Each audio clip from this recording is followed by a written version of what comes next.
इस दिन का धार्मिक और आध्यात्मिक महत्व बहुत ही अधिक है।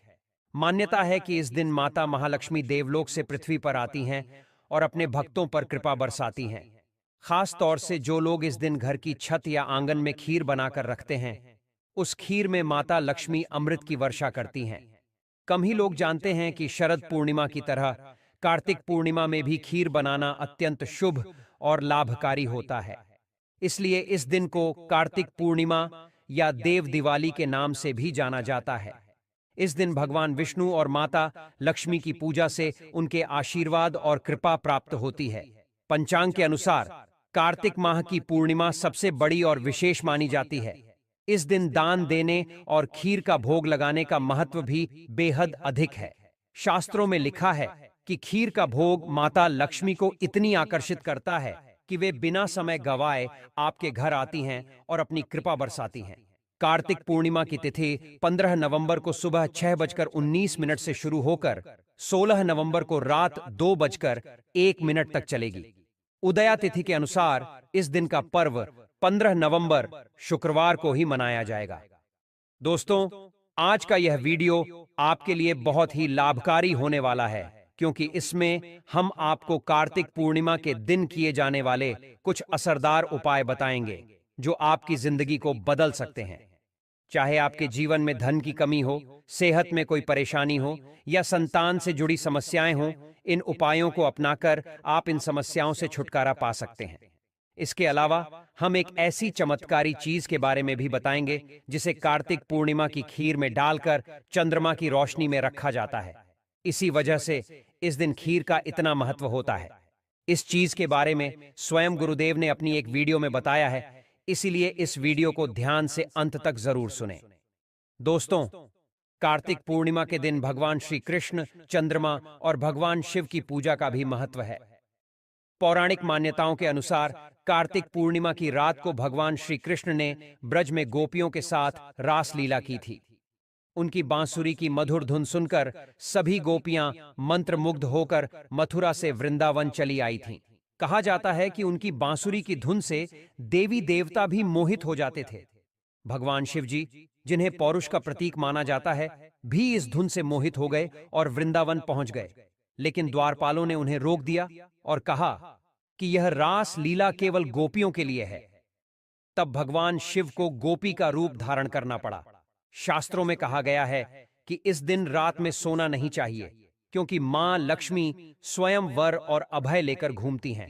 वे जो भी भक्त जागते हुए मिलते हैं, उन्हें धन संपत्ति और आशीर्वाद प्रदान करती हैं। दोस्तों, आपने देखा होगा कि कार्तिक पूर्णिमा की रात को लोग अपनी छत पर खीर रखते हैं।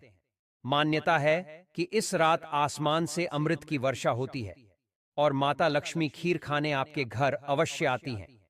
जो लोग इस रात चंद्रमा के नीचे खीर रखते हैं और अगले दिन उसे परिवार समेत ग्रहण करते हैं, वे बीमारियों से मुक्त रहते हैं और निरोगी जीवन जीते हैं। यदि किसी को पुरानी और असाध्य बीमारी हो और उसका इलाज कराकर थक चुके हों, तो इस कार्तिक पूर्णिमा की रात खीर में एक गुप्त चमत्कारी चीज मिलाकर रखें। आप देखेंगे कि बीमारी जिसके पीछे आपने बहुत खर्च किया, कैसे कार्तिक पूर्णिमा को साल की सभी पूर्णिमाओं में सबसे श्रेष्ठ माना गया है, क्योंकि यही वह दिन है जिस दिन चंद्रमा अपनी 16 कलाओं से पूर्ण होते हैं। उस दिन किए गए पूजा पाठ और उपायों से व्यक्ति को दोगुना फल प्राप्त होता है। कार्तिक पूर्णिमा पर जो लोग स्नान और दान के साथ रात में चंद्रमा की पूजा करते हैं, उनके जीवन की कई बाधाएं दूर हो जाती हैं। इस दिन चंद्रमा 16 कलाओं के साथ पृथ्वी के नजदीक होता है। यह भी माना जाता है कि कार्तिक पूर्णिमा के दिन ही भगवान शिव के पहले पुत्र कार्तिकेय का जन्म हुआ था। इसी वजह से कार्तिक स्नान का महत्व बताया गया है। मैंने कल भी आपको बताया था कि लंकापति रावण कार्तिक पूर्णिमा की रात को विशेष ध्यान करता था। वह चांद की किरणों को दर्पण के माध्यम से अपनी नाभि पर केंद्रित करता था, जिससे उसे फिर से युवा अवस्था मिलती थी और बुढ़ापा उसे कभी परेशान नहीं करता था। पौराणिक मान्यता है कि पूर्णिमा की रात को कम से कम 10 से 12 बजे के बीच खुले आसमान के नीचे घूमना चाहिए, क्योंकि इससे ऊर्जा की प्राप्ति होती है। कार्तिक पूर्णिमा के दिन मां लक्ष्मी का अवतरण भी हुआ था और इस दिन समुद्र से अमृत निकला था। ऐसी मान्यता है कि मां लक्ष्मी उल्लू पर सवार होकर हर व्यक्ति के द्वार पर आती हैं। इसलिए इस दिन मुख्य द्वार के दरवाजे को खुला रखना चाहिए। इस साल कार्तिक पूर्णिमा पर 3 विशेष योग बन रहे हैं: ध्रुव योग, उत्तराषाढ़ा और रेवती नक्षत्र। ये 3 दुर्लभ और शुभ योग एक साथ बन रहे हैं, जिससे इस दिन किए गए उपाय जल्दी फलदायी होते हैं, चाहे वे आपकी गरीबी मिटाने के लिए हों या अन्य समस्याओं के समाधान के लिए। आइए इस वीडियो में कार्तिक पूर्णिमा के दिन किए जाने वाले उपायों के बारे में जानते हैं। जानकारी बताने से पहले आपसे अनुरोध है कि यदि आपने अभी तक कमेंट बॉक्स में जय माता लक्ष्मी नहीं लिखा है तो जरूर लिखें। तो इस दिन यह उपाय जरूर करें। ये उपाय आपकी फूटी किस्मत के ताले खोल देंगे और बंद किस्मत को भी चमका देंगे। चाहे जैसा भी दुर्भाग्य हो, ये उपाय उसे दूर करके सौभाग्य में बदल सकते हैं। मैं आपको 7 से 8 आसान टोटके बताऊंगा। जो भी टोटका आपको सबसे अच्छा लगे, आप उसे कर सकते हैं। टोटके का मतलब है आसान क्रियाएं जो कम समय में अच्छे परिणाम दें। बहुत से लोग टोटकों को गलत नजर से देखते हैं, लेकिन टोटके वही होते हैं जो कम समय में अच्छे फल दें। आपको करना क्या है? चंद्रमा के उदय के बाद गंगा जल को चांदनी में रखना है। ध्यान से सुने, अगर आप चाहते हैं कि आपके घर का वास्तु मजबूत हो जाए और किसी भी तरह की नकारात्मक ऊर्जा खत्म हो जाए, तो चंद्र उदय के बाद गंगा जल को 10 से 15 मिनट तक चांद की रोशनी में रखें। इसके बाद उसी समय रात में इस गंगा जल का पूरे घर में छिड़काव करें। माना जाता है कि इससे घर का शुद्धिकरण होता है और जहां घर शुद्ध हो वहां माता लक्ष्मी अपने आप आ जाती हैं। ऐसे उपाय करने से महालक्ष्मी बिना बुलाए आपके घर में आती हैं। रात 11 से 1 बजे के बीच खुले आसमान के नीचे उत्तर दिशा की ओर मुंह करके बैठें और मां लक्ष्मी के मंत्र का जाप करें। उदाहरण के लिए, ओम श्री मश्री नमः। इस बीज मंत्र का जाप करने से धन की कमी कभी नहीं होगी। इस दिन मां लक्ष्मी उल्लू पर सवार होकर पृथ्वी पर भ्रमण करती हैं और देखती हैं कि कौन जाग रहा है। यदि आप इस दिन जागते हैं तो माता लक्ष्मी आपके घर और जीवन में प्रवेश करती हैं।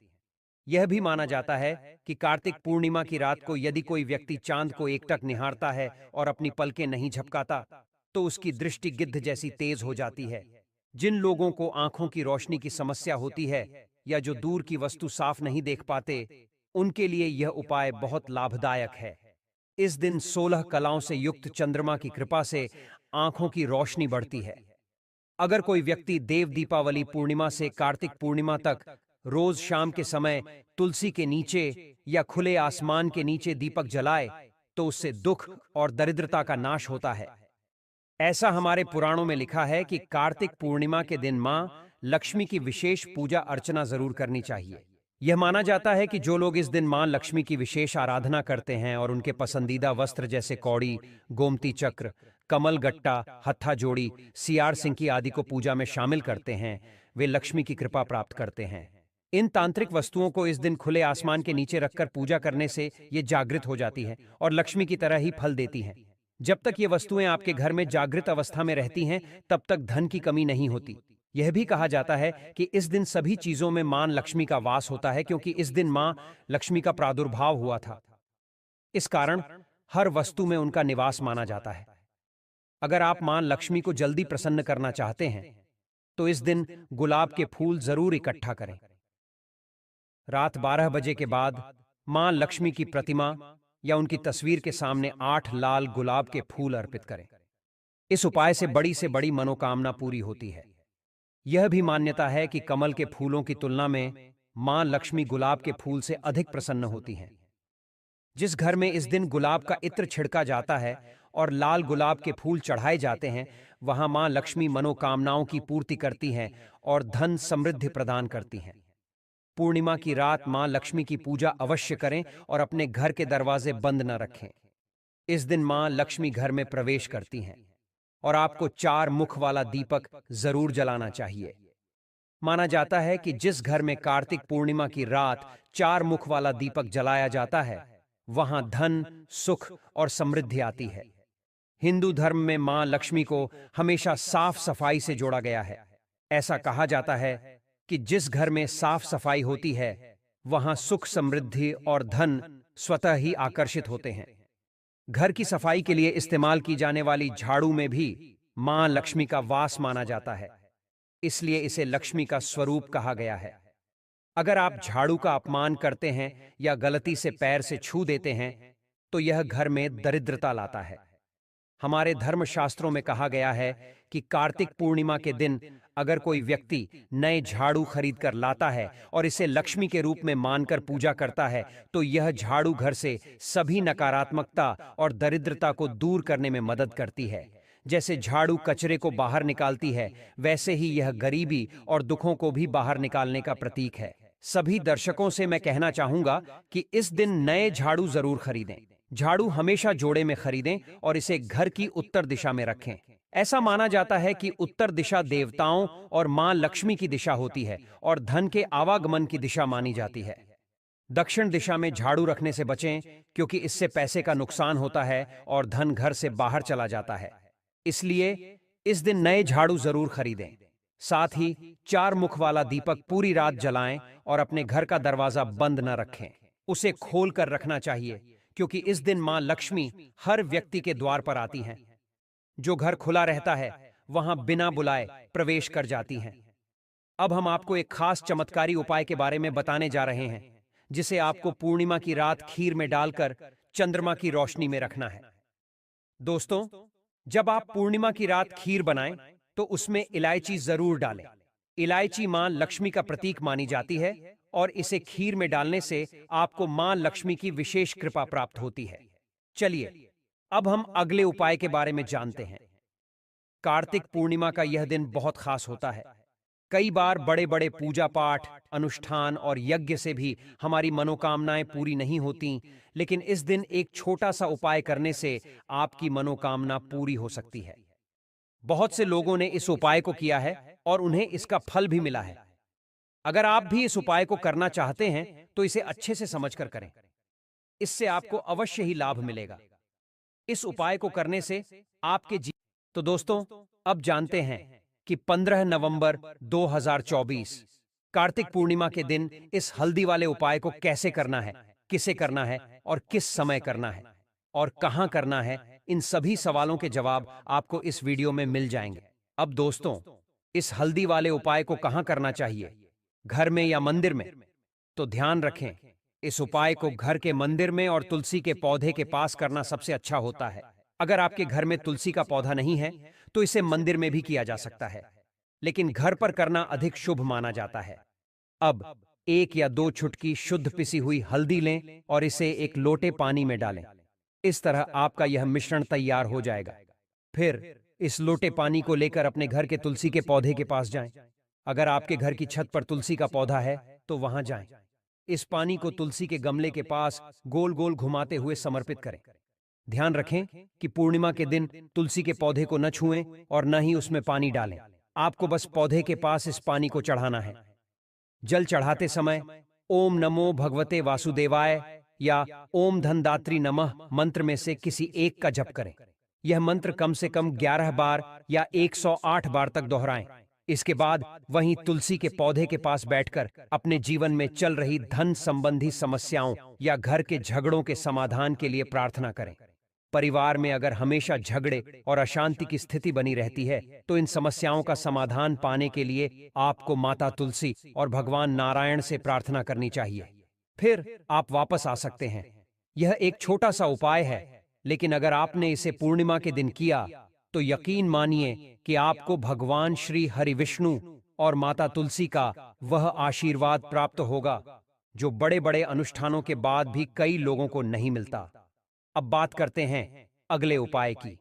अगर आपके जीवन में आर्थिक समस्याएं हैं, धन की कमी बनी रहती है और मेहनत करने के बावजूद पैसों में बरकत नहीं होती, तो इस पूर्णिमा की रात सोने से पहले एक विशेष दीपक जलाने का यह उपाय जरूर करें।